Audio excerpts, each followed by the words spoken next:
The year was 2347, and humanity had finally earned its place among the stars. After centuries of looking up at the night sky and wondering if they were alone, humans had found their answer. They were not alone. The galaxy was full of life, full of civilizations that had been traveling between stars while humans were still learning to make fire. The Galactic Concord was a coalition of 12 spacefaring species, bound together by trade agreements and promises of mutual protection. Humanity was the newest member, accepted only after decades of proving that they could be trusted. Many species had doubted the humans at first. They were young, aggressive, and had a troubling history of violence against their own kind. But one species had believed in them from the very beginning, the Valari Admiral.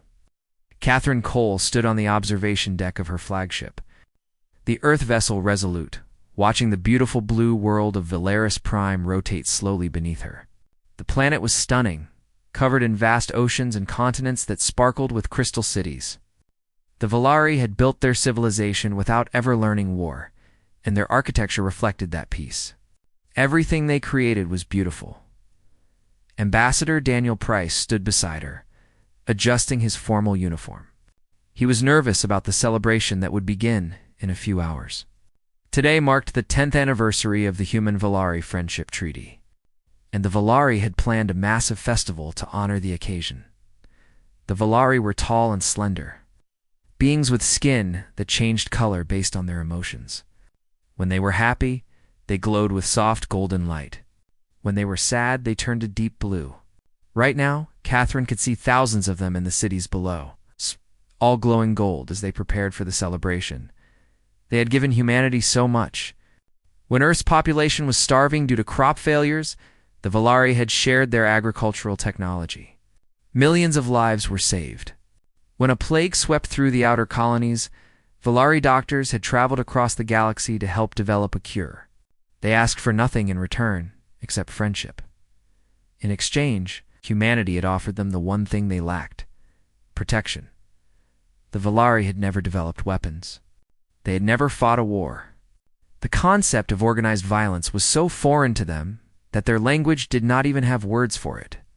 This made them vulnerable in a galaxy that was not always kind. Commander? Samuel Burke approached the Admiral with a data tablet in his hands. He was a tall man with gray hair and a face that had seen many battles. He had served under Catherine for 15 years and trusted her completely. The Valari. High Council has invited you to address their assembly tomorrow, he reported. They want you to speak about the future of our alliance. Catherine nodded. Tell them I would be honored. On the planet below, the celebrations were already beginning. Valari children ran through the streets of the crystal cities, waving flags that displayed both the Valari spiral symbol and Earth's blue marble. Music filled the air, strange and beautiful melodies that humans were only beginning to understand. Lieutenant Maria Santos watched the festivities from the window of the Earth Embassy. She had been stationed on Valaris Prime for 3 years, serving as a cultural liaison between the two species. In that time, she had come to love the Valari people like family. They were kind and gentle and curious about everything. They asked her endless questions about Earth, about human history, about the strange concept of competition that drove so much of human behavior. Her closest friend among the Valari was a young aide named Crystalline Voice. The Valari did not have names the way humans did. Instead, they were called by descriptions of their most notable quality. Crystalline Voice had earned her name because of her beautiful singing, Maria. Crystalline Voice said, her skin glowing with excitement, "Will you dance with us tonight? We have learned some human dances to honor your people." Maria smiled. "I would love that." Neither of them knew that in the darkness between stars, death was already approaching. The Korthax Dominion had been watching humanity's alliance with the Valari for years. The Korthax were conquerors, a species that had built their empire by destroying anyone who opposed them. They were massive creatures, standing nearly 3 meters tall, with armored skin and 4 powerful arms. They respected only strength. The Valari had survived this long only because they posed no threat. The Korthax saw no value in conquering a species that could not fight back. But now, with Earth's warships patrolling Valari space, the situation had changed. The humans were using Valari territory as a staging ground, building their influence in a region the Korthax considered their own. Warlord Thrax, the supreme commander of the Korthax Armada, made his decision in the dark chamber where he planned his campaigns. He was old for a Korthax, his armored skin scarred from countless battles. He had conquered 17 worlds in his lifetime and had never known defeat. The humans must learn their place, growled to his assembled commanders. They are children playing at war. They have forgotten what real power looks like. What do you command, Warlord? One of his generals asked. Thrax turned to look at the star map, where Valaris Prime glowed like a tiny blue jewel. The Valari mean nothing, but they mean something to the humans. He bared his teeth in what passed for a Korthax smile. We will teach the humans a lesson they will never forget. We will show them what happens to those who stand against the Dominion. The order was given. 300 Korthax warships began their journey toward Valaris's Prime, back on the planet's surface. The celebration continued into the night. Maria Santos danced with the Valari, laughing as they tried to teach her their graceful movements. Admiral Cole attended a formal dinner with the High Council, exchanging toasts and promises of eternal friendship. Ambassador Price gave a speech that brought tears to the eyes of humans and Valari alike. The stars above, Valaris Prime shone bright and peaceful. No one noticed the shadows. Gathering at the edge of the system, Catherine returned to the Resolute late that night, tired but happy. The celebration had been wonderful, a reminder of why they were out here in the first place. Not to conquer or exploit, but to build something better. To prove that different species could work together, could trust each other, could become more than allies, could become family. She stood at her window for a long time, watching the lights of the Valari cities twinkling far below.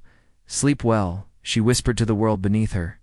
Tomorrow will be another beautiful day. She was wrong. Tomorrow would be the end of everything. The attack came without warning on a morning that had started like any other. Maria Santos was walking through the embassy gardens with crystalline voice, discussing plans for the afternoon. The Valari had organized a tour of their ancient libraries, buildings that contained knowledge stretching back thousands of years. Maria had been looking forward to it for weeks. Then the sky turned red. She looked up and saw streaks of fire cutting through the atmosphere. Hundreds of them, then thousands. For a moment, her mind could not process what she was seeing. It looked almost beautiful, like a meteor shower, like fireworks celebrating the continued friendship between their peoples. Then the first streak hit the city. The explosion was massive, a ball of fire that consumed an entire district in seconds. The shockwave knocked Maria off her feet. When she looked up, she saw one of the great crystal towers falling, crumbling into dust as it collapsed. Crystalline voice made a sound that Maria had never heard before. It was not fear. The Valari did not understand fear the way humans did. It was confusion, pure and terrible confusion. Her skin flickered through a dozen colors as she tried to process something that her entire species had never experienced. Maria, she asked, her voice trembling. What is happening? Maria grabbed her hand and started running. We have to get to the bunker. Now. Admiral Catherine Cole received the distress signal aboard the Resolute, already 30 light-years away on a routine patrol. The message was fragmented, broken by static and interference, but she could hear enough. She heard explosions. She heard screaming. She heard Maria Santos shouting coordinates before the transmission. Dissolved into silence, Catherine stood frozen on the bridge for exactly 3 seconds. In those 3 seconds, she felt something inside her break. Then she pushed the feeling down and became the admiral her people needed. Set course for Valaris Prime, she ordered. Maximum speed. Commander Burke stepped forward, his face pale. Admiral, if our intelligence is correct, the Korthax have deployed their entire third fleet. That is over 300 warships. We have one ship. Catherine looked at him with eyes that had gone cold and hard. I am aware of the numbers, Commander. Set the course. The Resolute turned and jumped into hyperspace, racing toward a battle it could not win. On Valaris Prime, the slaughter had begun in earnest. The Korthax did not simply invade. They did not capture territory or take prisoners. They annihilated. Their weapons were designed to destroy completely, leaving nothing but ash where cities had stood. The crystal towers that the Valari had spent centuries building were vaporized in moments, and the Valari themselves died in confused silence. They did not run. They did not hide. They did not understand that they should. When Korthax soldiers marched through their streets, the Valari approached them with questions instead of fear. They wanted to understand what was happening. They wanted to know if there had been some mistake, some misunderstanding that could be resolved through conversation. The Korthax answered with weapons. Fire Maria Santos gathered what survivors she could find, pulling them through burning streets toward the emergency bunker beneath the embassy. Crystalline voice stayed close beside her, translating Maria's shouted commands into the Valari language. "We have to keep moving," Maria urged. "The bunker has a subspace transmitter. We can call for help." But when they reached the embassy, they found it in ruins. Korthax soldiers were already there, moving through the debris, executing the wounded they found. Their armored forms were terrifying, massive creatures built for violence. Doing what they were designed to do, Maria drew her sidearm. It was a standard-issue pulse pistol, designed for personal defense. Against the armored Korthax warriors, it would do almost nothing. She fired anyway. Her first shot struck a Korthax soldier in the chest, doing no damage but getting his attention. He turned toward her, raising his weapon. Maria kept firing, kept screaming, kept fighting, even though she knew it was hopeless. Behind her, crystalline voice began to sing. It was a Valari death song, Maria realized. A song they sang when someone was about to pass from this world to the next. It was the most beautiful and the saddest thing Maria had ever heard. The Korthax soldier fired. Maria fell. The Resolute arrived too late. Catherine. Cole stood in silence as her ship emerged from hyperspace into what could only be described as a graveyard.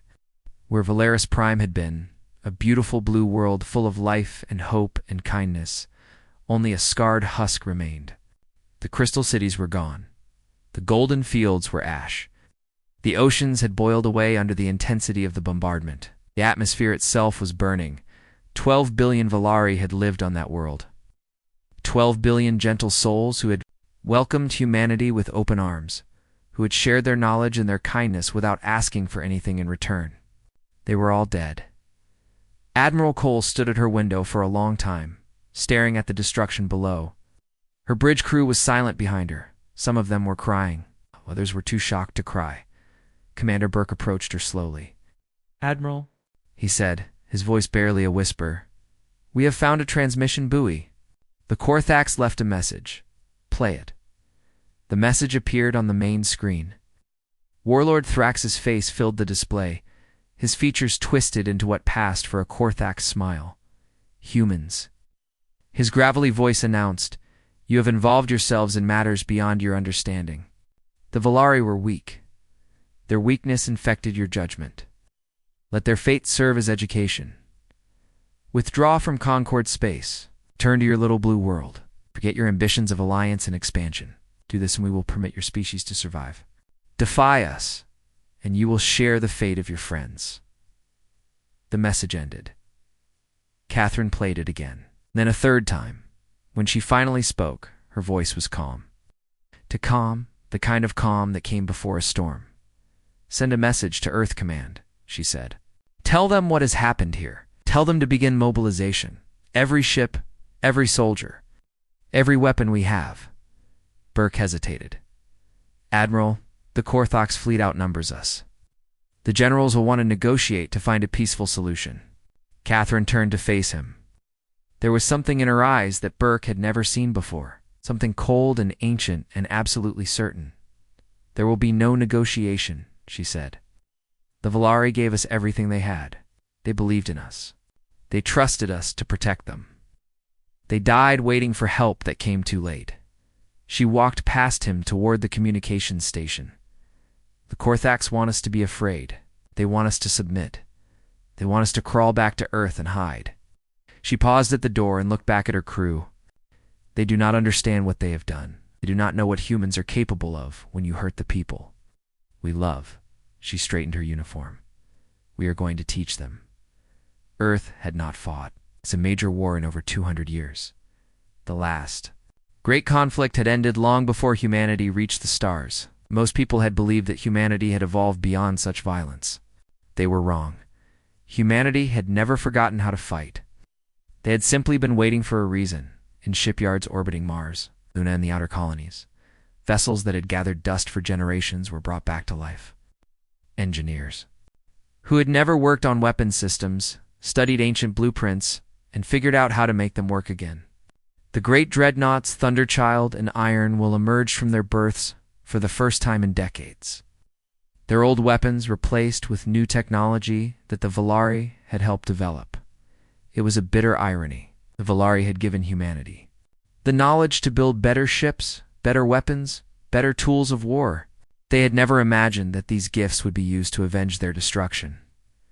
New ships rolled off assembly lines at a pace that shocked the Galactic Concord's observers. Factories that had produced consumer goods for decades retooled overnight to manufacture warship components. Mining operations in the asteroid belt increased their output tenfold to provide the raw materials needed, and everywhere. Humans answered the call. President Elizabeth Harper addressed the United Earth Council from the steps of the rebuilt Capitol building. The massive chamber was silent as she spoke. Every representative from every nation on Earth listening to her words. The Korthax believe they have taught us a lesson in fear, she said, her voice carrying across the assembly. They believe that by murdering our friends, they have broken our spirit. They are wrong. She paused, looking out at the faces before her. The Valari saved millions of our people from starvation. They healed our sick. They welcomed us when the rest of the galaxy treated us as primitive savages barely worthy of notice. And they died because they trusted us to stand beside them. Her voice grew stronger. We will not forget them. We will not abandon their memory to history. We will not rest until every Korthax who participated in this atrocity has answered for what they have done. Across the planet, recruitment centers overflowed with volunteers.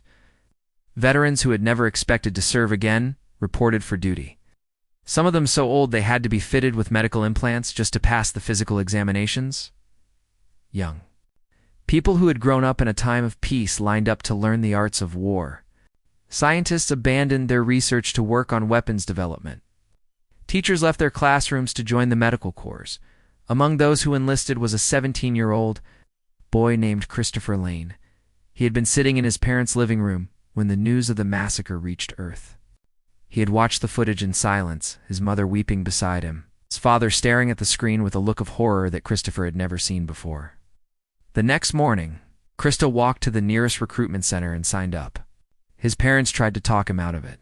He was too young, they said. He had his whole life ahead of him. But Christopher had made his decision.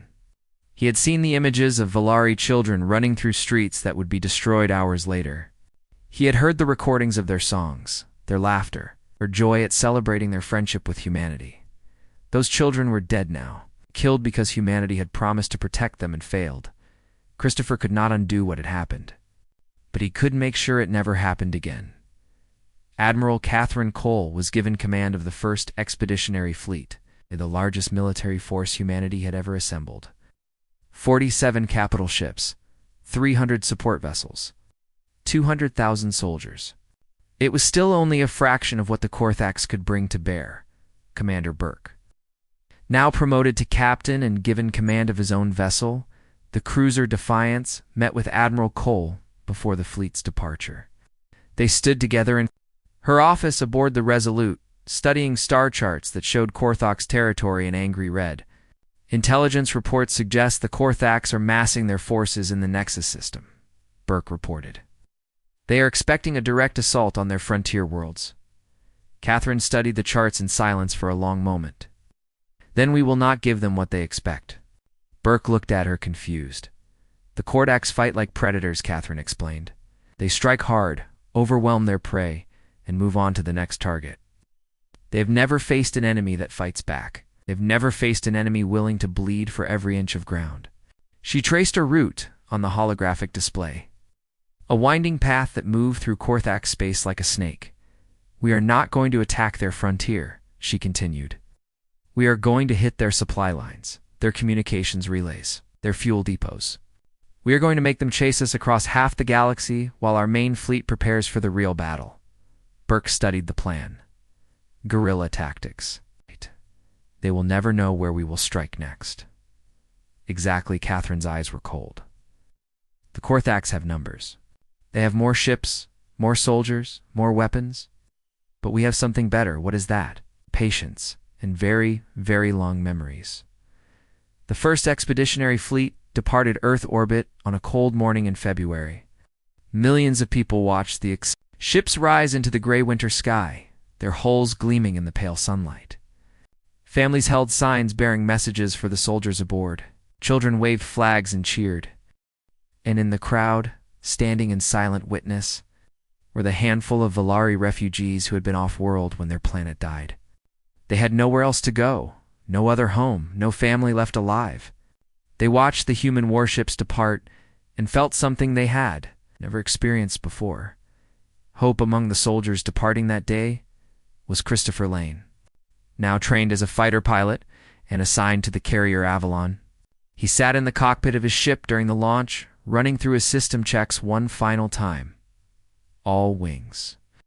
"This is Avalon Actual," the carrier's captain announced over the fleet channel.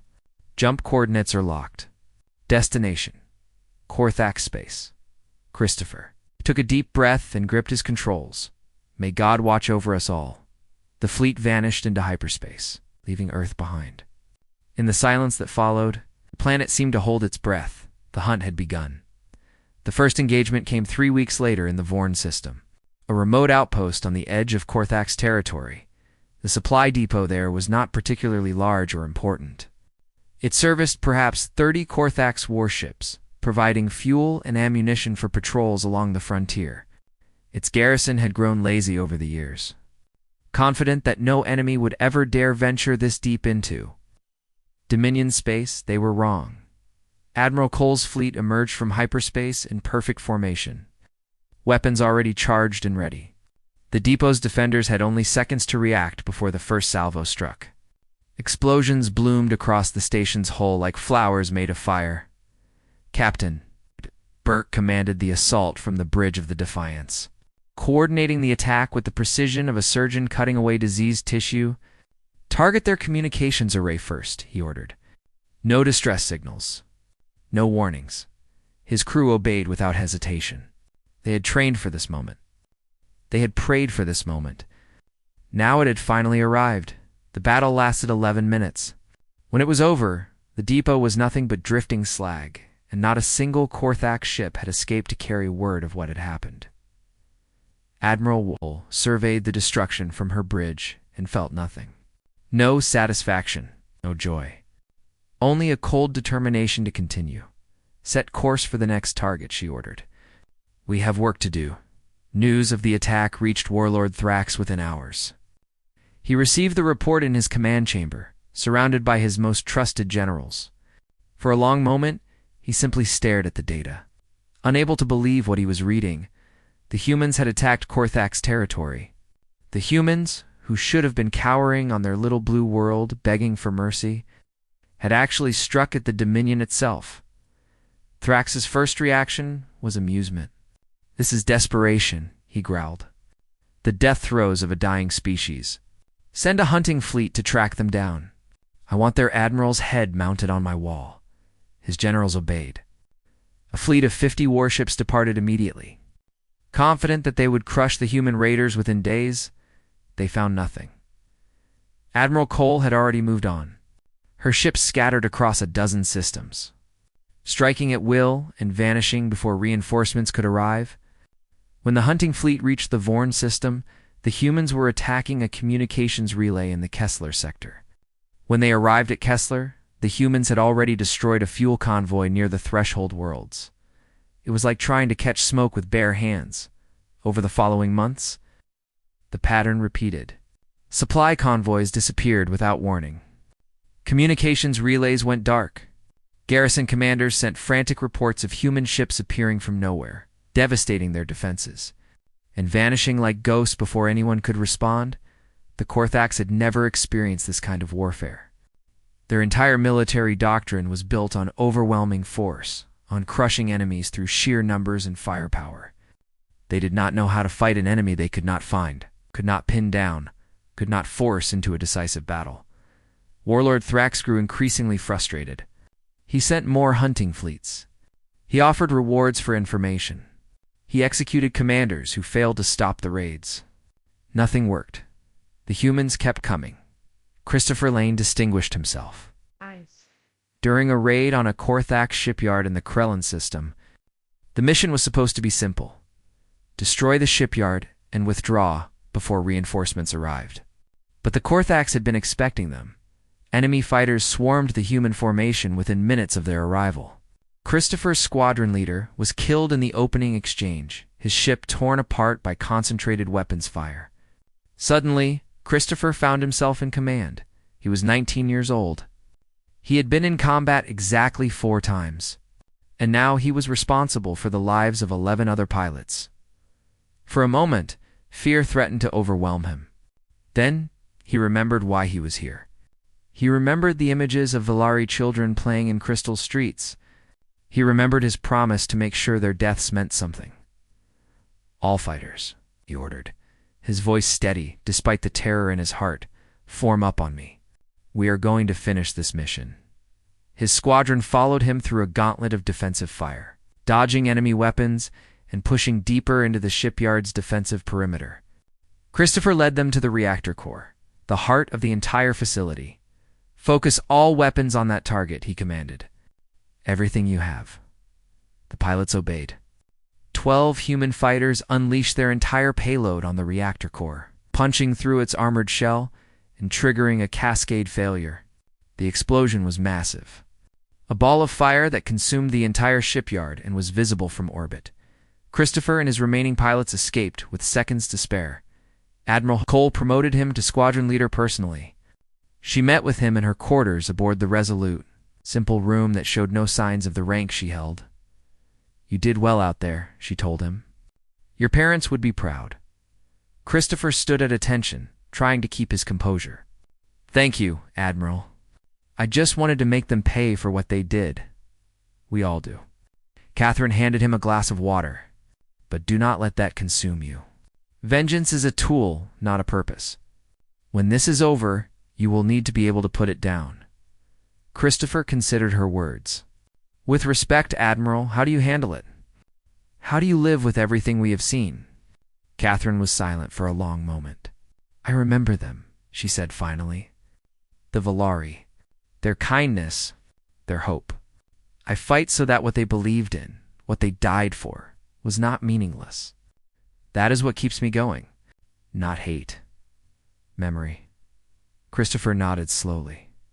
"I understand. Good." Catherine straightened. "Now get some rest." We jumped to the Nexus corridor in 6 hours. The campaign continued through spring and into summer. The Korthax hunting fleets grew larger and more desperate. Warlord Thrax himself took command of the pursuit, determined to crush the human raiders who had made a mockery of his empire. But Admiral Cole was always one step ahead, and with each passing week, the main Earth fleet drew closer to its true objective. While Cole's raiders kept the Korthax chasing shadows, 200 warships were gathering at a secret location, preparing for the battle that would decide everything. The hunt was almost over. The reckoning was about to begin. The Korthax homeworld of Korthon Prime was a fortress built over 10,000 years of conquest. Orbital defense platforms ringed the planet in layers, each one capable of destroying entire fleets. 300 warships patrolled its space at all times, the elite of the Korthax Navy. Ground-based weapons could vaporize ships in orbit with a single shot. The planet had never been attacked, never been threatened, never known anything but absolute security. It was considered impregnable by every species in the galaxy. Admiral Catherine Cole had never intended to attack it directly. For 8 months, her raiders had been drawing Korthax forces away from the homeworld, stretching their supply lines thin, forcing them to chase ghosts across their own territory. Warlord Thrax had committed more and more ships to the pursuit, convinced that destroying the human raiders is the key to ending the war. He was wrong. The full Earth fleet emerged from hyperspace in a single, coordinated jump. Over 200 vessels appearing simultaneously around Korthon Prime's moons. The timing was perfect. The Korthax defenders, weakened by 8 months of chasing Admiral Cole, were caught completely off guard. Admiral Cole broadcast her message on all frequencies so that every Korthax on the planet could hear. Korthax forces. This is Admiral Catherine Cole of the United Earth Navy. 8 months ago, you murdered 12 billion innocent people. You called it a lesson? You called it education. Today, we teach you what happens when you mistake mercy for weakness. The battle for Korthon Prime began. Captain Burke led the first assault wave, his ship the Defiance at the tip of the formation. The Korthax defense platforms opened fire immediately, filling space with deadly energy beams. But the human ships were ready. They had studied every piece of intelligence, every scan, every report. They knew exactly where to strike. The first platform fell within minutes. Reactor core breached by concentrated fire from 3 dreadnoughts. Then the second platform fell. Then the third. Fighter squadrons poured from the Earth carriers, swarming through the debris fields to engage Korthax interceptors. Christopher Lane led his squadron through the chaos, his voice calm as he directed his pilots. "Stay tight," he ordered. "Watch each other's backs. Do not let anything through." The fighting was brutal. Ships exploded on both sides, filling space with fire and debris. The Korthax fought with desperate fury, defending their homeworld with everything they had. But the humans would not stop. They could not stop. Not until the debt was paid. On the second day of the battle, Warlord Thrax arrived with his hunting fleet. He had realized too late that the raiders were a distraction. He had rushed back to defend his homeworld, pushing his ships to their limits. Now he crashed into the Earth formation like a hammer, determined to turn the tide. For a moment, it seemed like he might succeed. His flagship, a massive dreadnought called the Crusher of Worlds, tore through the human lines, destroying 3 vessels in rapid succession. The Earth fleet wavered, but Admiral Cole had anticipated this. She had been waiting for Thrax to commit his forces. "All reserve units," she commanded. "Execute flanking maneuver, Delta 7. Fresh ships emerged from behind Korthon Prime's largest moon, catching Thrax's fleet in a crossfire. The warlord found himself surrounded, trapped between 2 human forces with nowhere to run. The battle raged for another 12 hours. Thrax fought to the end, refusing to surrender, refusing to accept defeat. His flagship was finally destroyed by concentrated fire from 5 human dreadnoughts, its reactor exploding in a ball of fire visible from the planet's surface. No escape pods were detected by the 3rd day. Earth's forces had established a foothold on Korthon Prime itself. Troop transports descended through the burning atmosphere. Carrying soldiers to capture the government district and end the war, Admiral Cole landed with the second wave, refusing to remain safely in orbit while her people fought and died. She walked through the ruins of a Korthax military complex, stepping over fallen soldiers from both sides. The air smelled of smoke and blood. Commander Patrick Hayes, leading the ground assault, met her at the forward command post. He was a young officer, barely 30, but he had proven himself over the months of fighting. "Admiral," he reported, "we have secured the government district. The Korthax leadership is requesting terms for surrender." Catherine looked at the smoke rising from the city around them. She thought about Valeris Prime, about the crystal cities that had been reduced to ash. She thought about Maria Santos, about Crystalline Voice, about 12 billion souls who had died waiting for help that never came, and Warlord Thrax. His flagship was destroyed 2 hours ago. No escape pods were detected. Catherine nodded slowly. "Then it is over." The surrender ceremony took place 3 days later aboard the Resolute. Korthax officials, stripped of their weapons and their pride, signed the documents that ended their empire's reign of terror. The terms were harsh but fair. The Dominion would pay reparations to the families of the Valari refugees. They would surrender their offensive weapons. They would never again threaten another peaceful species. Admiral. Cole watched in silence as the last signature was applied. Later that night, she stood alone on the observation deck, staring at the stars as she had done so many times before. Captain Burke found her there, as he always seemed to. "It is done, Admiral," he said quietly. "The Galactic Concord is already discussing reconstruction. The other species are calling this the greatest military victory in galactic history." Victory. Catherine repeated the word as if it tasted strange in her mouth. "It does not feel like one, does it?" "No." She turned from the window. "The Valari are still gone. 12 billion voices we will never hear again. All we have done is ensure it will not happen to anyone else. That is not nothing, Admiral, no. It is not nothing." Some of the weight seemed to lift from her shoulders. "But it is not enough either. It will never be enough." She walked past him toward the door, and paused. "Have Lieutenant Lane report to my office when he finishes his debriefing. I want to discuss his future. The fleet is going to need good officers in the years ahead. Officers who remember why we fight. And why do we fight, Admiral?" Catherine smiled, and for the first time in months, there was warmth in it. For the ones we could not save, and for the ones we still can. 5 years after the Battle of Corthon Prime, a memorial was dedicated on Earth in honor of the Valari.